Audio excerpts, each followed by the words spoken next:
మన ఏం జరుగుతా ఉన్నది 42% రిజర్వేషన్ సంబంధించి? ఇప్పుడు 42% ఇస్తామని చెప్పేసి అసెంబ్లీలో బిల్లులు పెట్టి 2 బిల్లులు పెట్టిండు. 2 బిల్లులు పెట్టి అది గవర్నర్ కాడికి పంపిరు. గవర్నర్ రాష్ట్రపతి కాడికి పంపిండు. ఆర్డినెన్స్ తీసిరు. ఆర్డినెన్స్ గవర్నర్ కాడికి పంపితే రాష్ట్రపతి కాడికి పంపిరు. అది రాష్ట్రపతి కాడ గవర్నర్ కాడ పెండింగ్ ఉన్నటువంటి అంశం. ఇది ఇట్లుండగానే జీవో తీసింది. మరి జీవో ఎందుకు తీసినట్టు? జీవో తోటి రిజర్వేషన్ వస్తే మరి నువ్వు అధికారంలో వచ్చిన 6 నెలలకే తీయొచ్చు కదా. తీస్తే అది మంచి వచ్చాడో తేలిపోవు కదా. అంటే ఇన్ని రోజులు కాలయాపన ఎందుకు చేసినావు? ఈ 170 కోట్ల రూపాయలు ఎందుకు ఖర్చు పెట్టినావు? డెడికేటెడ్ కమిషన్ ఎందుకు? ఢిల్లీలో ధర్నాలు ఎందుకు? ఇవన్నీ ఎందుకు? జీవో ఆ రోజు తీసేయచ్చు కదా అంటున్నా నేను. అంటే ఈ రోజు నువ్వు సంవత్సరం వరకు కాలయాపన చేశావు. ప్రజల్ని దప్పదప్పాలుగా హైకోర్టు పేరుతోటి, సుప్రీంకోర్టు పేరుతోటి, ఆర్డినెన్స్ల పేరుతోటి, బిల్లుల పేరుతోటి బీసీలని మోసం చేస్తూ ఈరోజు మొత్తానికి ఢిల్లీ జంతర్ మంతర్లో ఊరేగి అక్కడి నుంచి తీసుకొచ్చి మళ్ళీ సుప్రీంకోర్టు, హైకోర్టు కాడ పెట్టావు. ఇప్పుడు చాలా తెలివిగా తప్పించుకుంటుంది కాంగ్రెస్ పార్టీ. ఎట్లనే అంటే సుప్రీంకోర్టు జడ్జిమెంట్ ఉంది, వాళ్ళకి తెలుసు ఇవన్నీ ఇబ్బందులు అయితే కూడా తెలుసు. కాకపోతే ఏంటంటే మనం ఒకటి చేద్దాం, మనం బీసీలకు ఏదో చేస్తున్నట్టు చూపిద్దాం. వాళ్ళే నమ్ముతారు, ఎడ్డోళ్ళు గుడ్డోళ్ళు అనుకుంటారు బీసీలు. కానీ ప్రతి ఒక్కటి గమనిస్తున్నారు. ఇలా ఎట్లున్నారు, సిద్ధం అయిపోయారు. ప్రతి ఒక్క విషయం ఇలా 26 మంది ఇంప్లీడ్ అవుతున్నారు. దేనికి అవుతున్నారు? ఎంత చైతన్యమై ఉన్నారు అంటే నువ్వేమైనా తొండి చేస్తావు, మళ్ళా కోర్టు ఏదైనా చెప్పగానే ఊకుంటావని చెప్పేసి. కానీ అట్లా వినే పరిస్థితులు లేవు. నీ మోసాలు, నీ జూట, నీ యొక్క కాలయాపన ఇవన్నీ కూడా ఎవరు సహించే పరిస్థితులు లేరు. కాంగ్రెస్ పార్టీ 100% కావాలని చెప్పేసి ఈ జీవో పేరుతోటి, ఈ ఆర్డినెన్స్ పేరుతోటి, ఈ బిల్లుల పేరుతోటి సమయం వృధా చేసింది, డబ్బు వృధా చేసింది, కేంద్ర ప్రభుత్వం నుంచి వచ్చే నిధులు రాకుండా చేసింది, బీసీల నాయకులు కాకుండా చేసింది. ఇప్పుడేదో నువ్వు దొంగ జపం కొంగ జపం లాగా చేస్తా అంటే ఎవడు నమ్మే పరిస్థితి లేదు. ఇవాళ బీసీలు మొత్తం చైతన్యమై లేచి కూస్తున్నారు. ఇవాళ గనక హైకోర్టులో ఏదైనా జరిగితే నిన్ను పాతాల లోకానికి కాంగ్రెస్ పార్టీని తొక్కిపెట్టడానికి సిద్ధమయ్యారు. అవకాశం ఉందా హైకోర్టులో నిజంగా ప్రభుత్వానికి మద్దతుగా వచ్చే ఛాన్సెస్ ఉన్నాయా తీర్పు? నేను అదే చెప్తున్నా. ఇప్పుడు ఆర్గ్యుమెంట్స్ లో సుప్రీంకోర్టు జడ్జిమెంట్ ఉన్నది కాబట్టి, ఆ సుప్రీంకోర్టు జడ్జిమెంట్ ఉన్నది సార్, ఇది ఆ జడ్జిమెంట్ కి వ్యతిరేకంగా జీవో ఇచ్చిర్రు. ఈ జీవో 42 ఇస్తే అది 50% దాటిపోతుందని వాళ్ళు చెప్తారు ఫస్ట్. ఆయన ఏంటంటే సుప్రీంకోర్టు అనగానే హైకోర్టు కదా ఇది తమ్మి. సుప్రీంకోర్టు అనగానే హైకోర్టు ఉన్నది కాబట్టి ఈయన స్టే అంటాడు. మీకు అప్పీల్ పోయే ఛాన్స్ ఉంది కాబట్టి 30 రోజులు 20 రోజులు టైం ఇచ్చి అప్పీల్కి పోమంటాడు. అప్పీల్కి పోయినాక ఇత్యాది అంశాల మీద సుప్రీంకోర్టులో జరుగుతుంది. ఒకవేళ సుప్రీంకోర్టు కొన్ని కేసులలో 50% కూడా పోవచ్చు అని చెప్పేసి అన్నది. అన్నప్పుడు ఏంటి, కాంటెంపరీనెస్ రిగరస్ ఎంపరికల్ ఎంక్వైరీ ఉండాలి అన్నాడు. అంటే క్షేత్రస్థాయిలో వెళ్లి వార్డు స్థాయిలో అక్కడ జనాన్ని మొత్తం కూడా తీసుకొని లెక్కలు చేసి దాంట్లో గౌన్లోళ్ళు ఎంత, చాకలోళ్ళు ఎంత, మంగళోళ్ళు ఎంత, కమరోళ్ళు ఎంత, కుమ్మరోళ్ళు ఎంత చేసిన తర్వాత ఇంట్లో ఎవరికి రాలేదు ఇప్పటి వరకు అవకాశం. ఏ కులమోడు వార్డు మెంబర్ కాలే, ఏ కులమోడు సర్పంచ్ కాలే, ఏ కులమోడు ఎంపీటీసీ కాలే, ఏ కులమోడు సర్పంచ్ కాలే. ఇవి తీయాలి. పొలిటికల్ బ్యాక్వర్డ్నెస్ డెడికేటెడ్ కమిషన్ యొక్క విధులు ఇవి. డెడికేటెడ్ కమిషన్ ఎందుకు వచ్చిందో చెప్తున్నా, అది చేయాలి. మరి వీళ్ళు చేసిరా? ఆ లెక్కలు ఉన్నాయా? పొలిటికల్ బ్యాక్వర్డ్నెస్ ని రికగ్నైజ్ చేయాలి. అది చేసిరా? చేయలేదు. కాబట్టి సుప్రీంకోర్టులో ఏమైతే ఆ డేటా అడుగుతారు, ఇవన్నీ కూడా అడుగుతారు. అడిగి కరెక్ట్ వీళ్ళ దగ్గర ఉండి నమ్మితేనేమో ఇంత పెంచుకోవచ్చు అని చెప్తాడు. అవి లేకపోతే ఏమైతే కొట్టేస్తాడు. అది ఎప్పుడైతే కొట్టేస్తే ఏమైతుంది, ఇక్కడ ఉన్న రిజర్వేషన్లు పోద్ది. ఈ విషయం వాళ్ళకి తెలియదు. ఎట్లా నీకు ఎస్సీ ఎస్టీకి మాత్రమే ఉంటాయి, మిగతా అన్ని జనరల్ అవుతాయి. ఇంకా బీసీలకు రిజర్వేషన్ ఉండదు. అది కథ.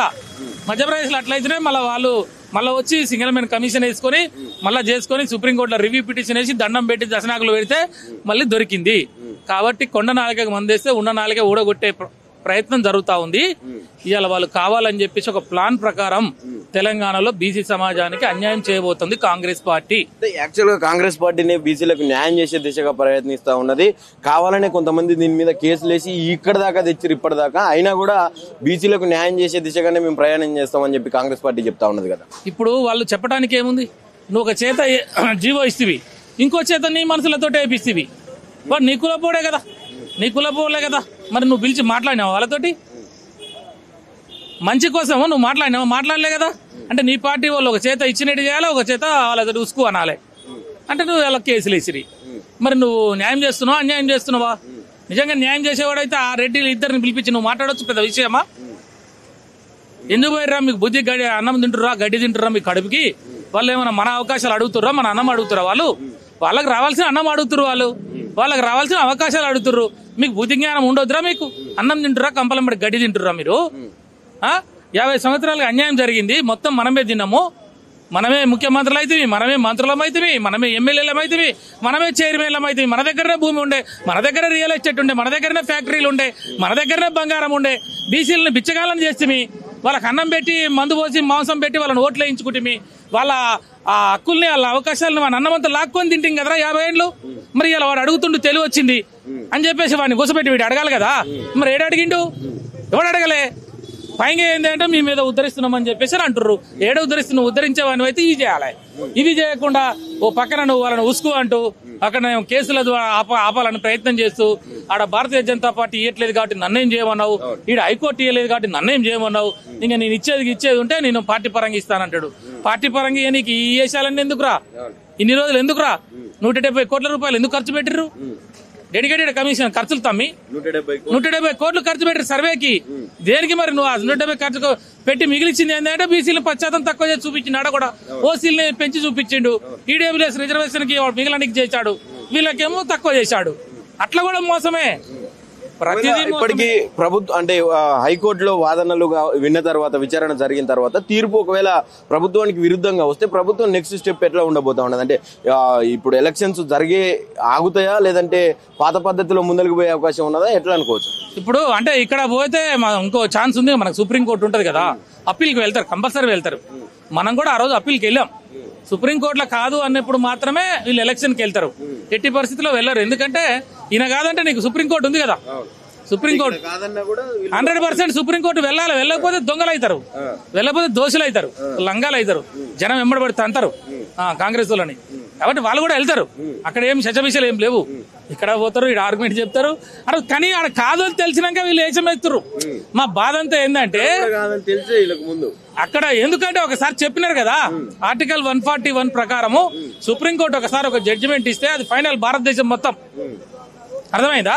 అది చెప్పిండు. మరి అది దాటాలంటే మళ్ళీ వాళ్ళ జడ్జిమెంట్ వాళ్ళే రాయాలంటే మళ్ళీ దాని మీద జరగాలన్నీ రివ్యూ పిటిషన్లు వేసి వాదోపవాదాలు జరిగిన తర్వాత అక్కడ నీకు ఈ ప్రమాణ పద్ధతులు, లోకల్ బాడీ రిజర్వేషన్లు ఇవన్నీ పెంచడానికి ఏమేమి కావాలనో ఆ ప్రమాణాలన్నీ పాటించారు. సైంటిఫిక్ అప్రోచ్ మెథడ్ ఉన్నదని తెలిసినప్పుడు వాళ్ళు ఏమన్నా పెంచుకోనికి అవకాశం ఇస్తే పెరుగుద్ది, లేకపోతే నీకు 20% మిగులుతుంది. అంతే. ఎట్లా ఉండబోతా ఉన్నది 42% రిజర్వేషన్ తరఫున? అంటే ఇప్పటికే కొన్ని బీసీ సంఘాలన్నీ కూడా కొంతమంది దీన్ని స్వాగతిస్తా ఉన్నారు. కావాలనే వేరే అంటే ప్రతిపక్షాలు కుట్ర చేస్తున్నాయి అని చెప్పి వాళ్ళు మాట్లాడుతూ ఉన్నారు. అంటే ఒక కన్ఫ్యూజన్ లో పడిపోతా ఉన్నారు బీసీ సమాజం అంతా కూడా. ఏం చెప్పాలనుకుంటున్నారు యాజ్ అడ్వకేట్ గా? ఇప్పుడు మేము ఏమంటున్నాం, మేము అడ్వకేట్ గానైనా బీసీ ఉద్యమకారులుగా మేము 30-25 ఏళ్ల నుంచి ఉద్యమాలలో ఉన్నాం. మేమందరం కూడా అది కావాలని కోరుకుంటున్నాం. కాంగ్రెస్ పార్టీ సక్సెస్ కావాలనే కోరుకుంటున్నాం. కేసీఆర్ గారు కానీ మా పార్టీ బీఆర్ఎస్ పార్టీ కానీ 100% మేము అసెంబ్లీలో పెట్టగానే ఏకగ్రీవ తీర్మానం ఇచ్చాం. మేము జీవో ఇస్తే జీవో, ఆర్డినెన్సెస్, ఆర్డీఓ అన్నిటికి మద్దతు తెలియజేసినాం. అందరు కూడా కోరుకుంటున్నారు ఇవాళ. కానీ నువ్వు చేసే క్రమంలో నీకాడ చిత్తశుద్ధి లేదు, కనపడట్లేదు. నువ్వు పోయే విధానం, గమ్యం చేరే విధానం కరెక్ట్ లేదు. ఇక్కడ ఇబ్బంది జరిగే పరిస్థితులు ఉన్నాయి. ఆ ఇబ్బంది జరిగితే ఒకసారి నువ్వు పరమపద సోపానం లాగా పైకి వెనుక కింద పడితే 30 ఏళ్ళు వెనకకు పోతుంది బీసీ సమాజం. కాంగ్రెస్ పార్టీ చాలా తెలివిగా ఆ జడ్జిమెంట్లను అడ్డం పెట్టి పైదాకా తీసుకుపోయి పరమపద సోపానంలో పైదాకా తీసుకుపోయి నమ్మించి తీసుకొచ్చి మళ్ళీ కింద పడేస్తాడు నిచ్చెనలా. ఇక నిచ్చెనలా పడ్డాక మళ్ళీ ఆడాలి మొదలకాంచి, మళ్ళీ 20 ఏళ్ళు వెనకకు పోద్ది. వాడు ఏం చెప్తాడు ఆఖరికి 20% ఏదో ఉన్నది కదా, ఆ 20% నేను ఒక పార్టీ నుంచి 20% ఇస్తాను అంటాడు. ఇది జరగబోయేది మొదటి నుంచి. మేము ఇప్పుడు ఒక 50 ఇంటర్వ్యూలో చెప్పాను నేను. ఈ మోసం నువ్వు తెలుసు కదా తమ్మి, ఫస్ట్ నుంచి కూడా ఇదే చెప్తున్నా. వాళ్ళు జూటా, వాళ్ళ మోసము, వాళ్ళ కుట్రలు, వాళ్ళ కుతంత్రాలు, వాళ్ళు చేయబోయేదంతా చెప్తున్నా. కాబట్టి నేను ఏమంటున్నా, ఆ రోజు గనక వీళ్ళు నరేంద్ర మోడీ గనక కేంద్రంలో ఉన్నప్పుడు, ఆడ కూర్చున్నప్పుడు రాహుల్ భాయ్ని తీసుకొని దేశంలో ఉన్న మిగతా ఎంపీలని ఎవరు మన అఖిలేష్ యాదవ్ గానీ, లేకపోతే మన లల్లు ప్రసాద్ తేజస్వి యాదవ్ గానీ, లేకపోతే నితీష్ కుమార్ గానీ, ఈ చంద్రబాబు నాయుడు ఉన్నాడు కదా, ఆయన బీసీ వివాదమే అని చెప్పి జబ్బలు ధరుస్తారు కదా చంద్రబాబు నాయుడిని. ఇప్పుడు చంద్రబాబు నాయుడు, నితీష్ కుమార్, లేకపోతే నరేంద్ర మోడీ లేడు కదా, వీళ్ళిద్దరిని పట్టుకొని ఇప్పుడు నితీష్ కుమార్ కాంగ్రెస్ తోటే ఉన్నాడు కదా తమ్మి. నీకు చంద్రబాబు నాయుడు తోటి అక్వైంటెన్స్ నీకు గురువే కదా. కాబట్టి వీళ్ళిద్దరిని పట్టుకపోయి నువ్వు దాని మీద ఏదో తేల్చుకొని ఒప్పించో మెప్పించో నువ్వు చేస్తే నువ్వు జయలలిత లాగానే ఇలా కీర్తి ప్రతిష్టలు నీకుండు. మేము కూడా అప్రిషియేట్ చేద్దాం, ఎస్ లీడర్ రా అందాం. కానీ నువ్వు అన్ని దొంగ వేషాలు వేసుకుంటూ, దొంగ కథలు పడుకుంటూ మళ్ళీ నువ్వు 30 ఏళ్ళు బీసీల జీవితాలతోటి వెనకకి తీసుకుపోయే విధంగా ప్రయత్నాలు చేస్తే బాధ కదా. ఈ ఆవేదనతోటి చెప్తున్న మాటలు. ఇంకా అడ్వకేట్ కోర్టు మీద ఉన్నాం కాబట్టి మంచి భాషలు మాట్లాడుతున్నాం, లేకపోతే చాలా మేము కూడా తీవ్ర పదజాలంతో మాట్లాడాల్సి వస్తుంది.